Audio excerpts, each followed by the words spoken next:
Assalamualaikum warahmatullahi wabarakatuh. Perkenalkan, nama saya Firman Asruzapullah dengan NIM 225335999. Saya mahasiswa aktif Universitas Muhammadiyah Ponorogo. Saya membuat video ini untuk memenuhi tugas mata kuliah jaringan komputer. Di sini saya akan membahas tentang jaringan hari ini. Jaringan menghubungkan kami. Di antara semua penting bagi keberadaan manusia, kebutuhan untuk berinteraksi dengan orang lain berada di tepat bawah hubungan kebutuhan kita untuk mempertahankan kehidupan. Bagi kita, komunikasi hampir sama pentingnya dengan ketergantungan kita pada udara, air, makanan, dan tempat tinggal. Di dunia ini melalui penggunaan jaringan, kita terhubung dengan cara yang belum pernah ada sebelumnya. Orang yang memiliki ide dapat berkomunikasi dengan instan dengan orang lain untuk mewujudkan ide tersebut.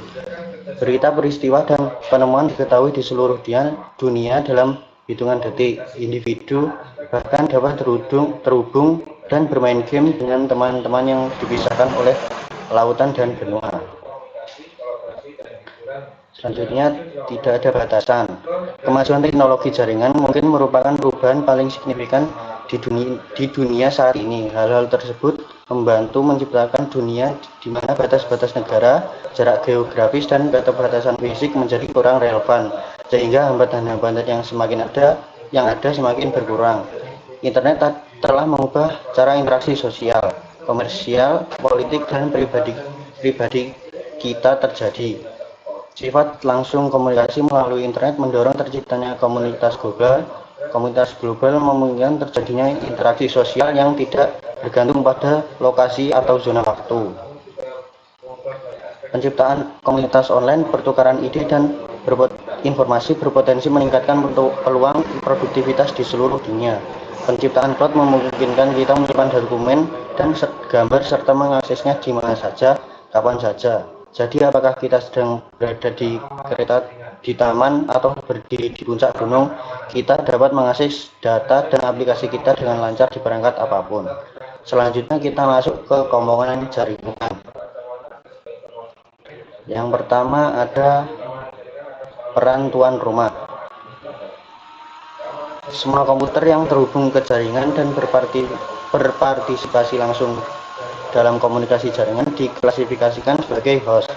Host dapat disebut perangkat akhir. Beberapa host juga disebut klien. Namun, istilah host secara khusus mengacu pada perangkat di jaringan yang diberi nomor untuk tujuan komunikasi. Nomor ini mengidentifikasi host dalam jaringan tertentu. Nomor ini disebut alamat internet protokol atau IP. Alamat IP mengidentifikasi host dan jaringan tempat tersebut terhubung. Server adalah komputer dengan perangkat lunak yang mungkin memberikan informasi seperti email atau halaman web ke perangkat akhir lainnya di jaringan.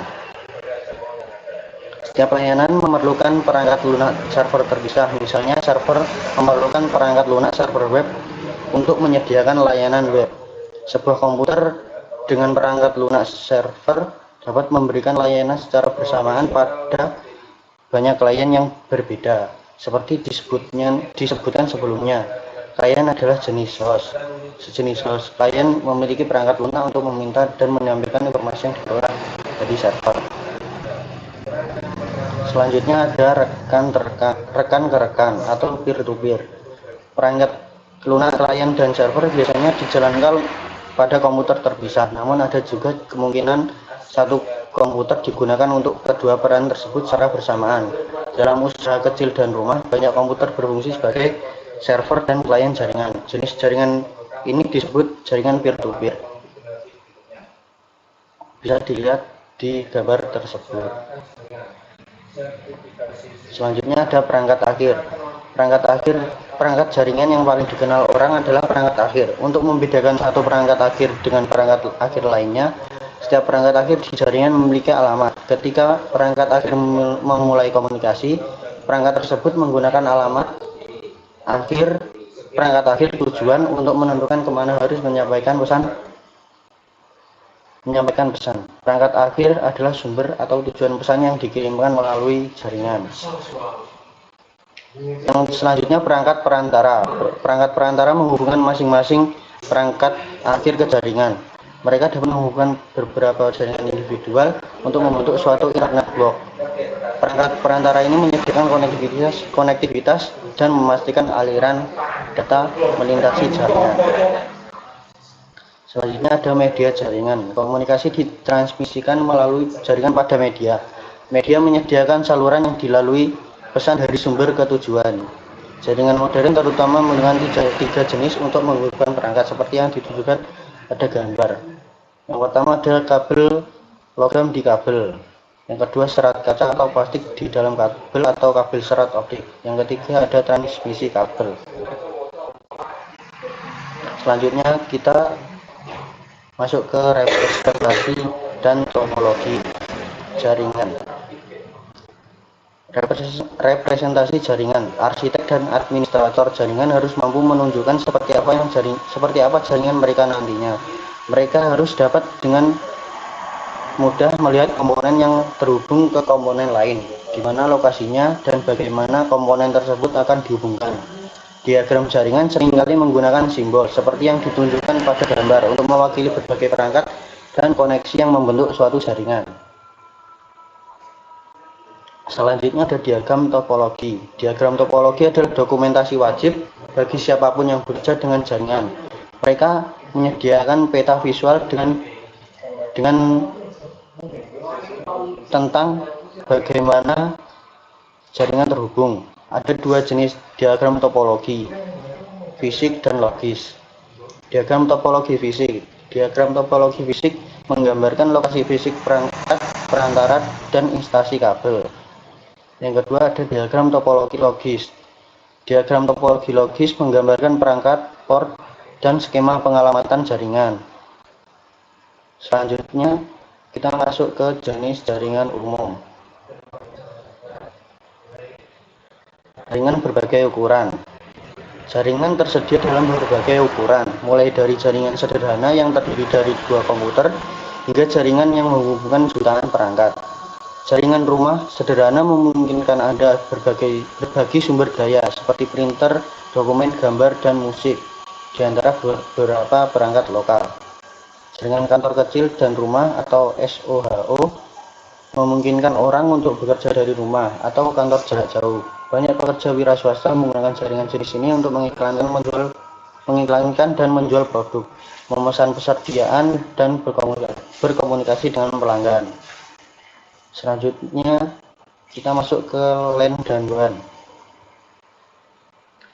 Infrastruktur jaringan yang sangat bervariasi dalam hal ukuran area yang dicakup, jumlah pengguna yang terhubung, jumlah dan jenis pelayanan yang tersedia, area tanggung jawab.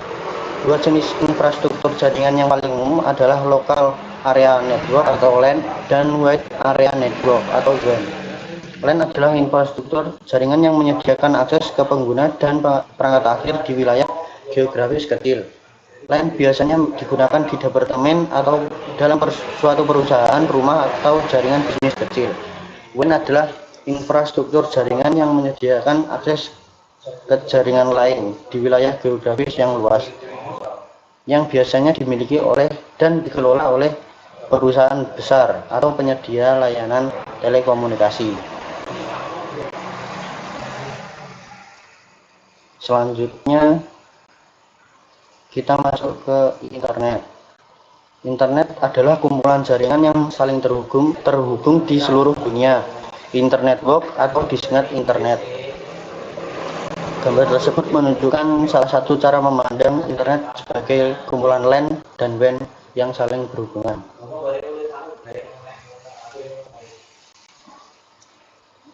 Selanjutnya kita masuk intranet dan extranet.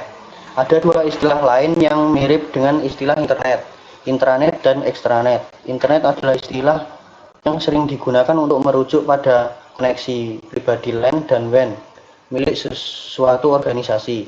Intranet dirancang untuk dapat diakses hanya oleh anggota organisasi, karyawan, atau orang lain yang mempunyai izin. Suatu organisasi dapat menggunakan extranet untuk memberikan akses yang aman dan terjamin kepada individu yang bekerja untuk organisasi lain, tetapi memerlukan akses ke data organisasi. Selanjutnya kita masuk ke koneksi internet. Teknologi akses internet.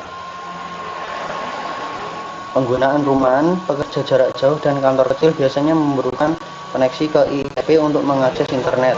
Opsi koneksi sangat bervariasi antara ISP dan lokasi geografis, namun pilihan populer mencakup kabel broadband, jalur pelanggan digital broadband atau DSL, dan WAN nirkabel dan layanan seluler. Organisasi biasanya memerlukan akses ke situs perusahaan lain serta internet. Koneksi cepat diperlukan untuk mendukung layanan bisnis termasuk telepon IP, konferensi video, dan penyimpanan pusat data. SPS menawarkan interkoneksi kelas bisnis. Layanan kelas bisnis yang populer mencakup DSL bisnis, jalur kesewaan, dan Metro Ethernet. Selanjutnya ada koneksi internet rumah dan kantor kecil. Gambar tersebut mengilustrasikan opsi koneksi umum untuk pengguna kantor kecil dan rumahan. Selanjutnya ada koneksi internet bisnis. Opsi koneksi korporat berbeda dengan opsi pengguna rumahan. Bisnis memungkinkan memerlukan bandwidth yang lebih tinggi, bandwidth khusus, dan layanan terkelola. Opsi koneksi yang tersedia berbeda-beda tergantung pada jenis pelayanan yang berlokasi di sekitar. Selanjutnya jaringan konvergen, jaringan terpisah tradisional. Bayangkan sebuah sekolah yang dibangun 30 tahun yang lalu. Saat itu beberapa ruang kelas dihubungkan dengan kabel untuk jaringan data, jaringan telepon, dan jaringan video untuk televisi. Jaringan terpisah ini tidak dapat berkomunikasi satu sama lain. Setiap jaringan menggunakan teknologi berbeda untuk membawa sinyal komunikasi. Setiap jaringan memiliki seperangkat aturan dan standarnya sendiri untuk memastikan keberhasilan komunikasi. Selanjutnya jaringan terkonvergensi. Saat ini jaringan data, telepon, dan video yang berpisah menyatu. Tidak seperti jaringan khusus. Jaringan konvergensi mampu mengirim data, suara, dan video antara berbagai jenis perangkat melalui infrastruktur jaringan yang sama. Infrastruktur jaringan ini menggunakan seperangkat aturan, perjanjian, dan standar implementasi yang sama. Jaringan data konvergen membawa banyak layanan dalam satu jaringan. Selanjutnya kita masuk jaringan yang ada. Arsitektur jaringan. Peran jaringan telah berubah dari jaringan data saja menjadi sistem yang memungkinkan koneksi orang, perangkat, dan informasi dalam lingkungan jaringan konvergen yang kaya akan media. Agar jaringan dapat berfungsi secara efisien dan berkembang di lingkungan seperti ini, jaringan harus dibangun berdasarkan arsitektur jaringan standar. Jaringan yang mendukung berbagai aplikasi dan layanan, mereka harus beroperasi melalui berbagai jenis kabel dan perangkat yang membentuk infrastruktur fisik. Istilah arsitektur jaringan dalam konteks ini mengacu pada teknologi yang mendukung infrastruktur dan layanan terprogram serta aturan atau protokol yang memindahkan data melalui jaringan. Selanjutnya ada toleransi kesalahan. Jaringan yang toleran terhadap kesalahan adalah jaringan yang membatasi jumlah perangkat yang terkena dampak selama kegagalan. Itu dibuat untuk memungkinkan pemulihan cepat ketika kegagalan seperti itu terjadi. Jaringan ini bergantung pada beberapa jalur antara sumber dan tujuan pesan. Jika satu jalur gagal, maka pesan yang akan langsung dikirim melalui tautan lain. Memiliki banyak jalur untuk suatu tujuan dikenal sebagai redundansi. Menerapkan jaringan paket switch adalah salah satu cara jaringan yang andal menyediakan redundansi. Peralihan paket membagi lalu lintas menjadi paket-paket yang dirutekan melalui jaringan bersama. Sebuah pesan tunggal seperti email atau aliran video dipecah menjadi beberapa blok pesan yang disebut paket. Setiap paket memiliki informasi pengalamatan yang diperlukan dari sumber dan tujuan pesan. Router dalam jaringan mengalihkan paket berdasarkan kondisi jaringan pada saat itu. Ini berarti bahwa semua paket dalam satu pesan dapat diambil jalur yang sangat berbeda menuju tujuan yang sama. Selanjutnya ada skalabilitas. Jaringan yang dapat diskalakan berkembang dengan cepat untuk mendukung pengguna dan aplikasi baru. Hal ini dilakukan tanpa menurunkan kinerja layanan yang sedang diakses oleh pengguna yang ada. Gambar tersebut menunjukkan bagaimana jaringan baru yang dengan mudah ditambahkan ke jaringan yang sudah ada. Jaringan ini diskalakan karena perancangnya mengikuti standar dan protokol yang diterima. Hal ini memungkinkan vendor dan perangkat lunak dan perangkat keras fokus pada peningkatan produk dan layanan harus merancang seperangkat aturan baru untuk beroperasi dalam jaringan. Selanjutnya ada kualitas pelayanan. Quality of Service atau QoS merupakan kebutuhan jaringan yang semakin meningkat saat ini. Aplikasi baru yang tersedia bagi pengguna melalui jaringan seperti transmisi suara dan video langsung menyebabkan ekspektasi yang lebih tinggi terhadap kualitas yang diberikan. Selanjutnya ada keamanan jaringan. Infrastruktur jaringan, layanan, dan data yang terdapat pada perangkat yang terhubung ke jaringan merupakan aset pribadi dan bisnis yang penting. Administrator jaringan harus mengatasi dua jenis masalah keamanan jaringan: keamanan infrastruktur jaringan dan keamanan informasi. Mengamankan infrastruktur jaringan mencakup pengamanan fisik perangkat yang menyediakan konektivitas jaringan dan mencegah akses tidak sah ke perangkat lunak manajemen yang ada di dalamnya, seperti yang ditunjukkan pada gambar. Sekian dari saya, kurang lebihnya mohon maaf. Wassalamualaikum warahmatullahi wabarakatuh.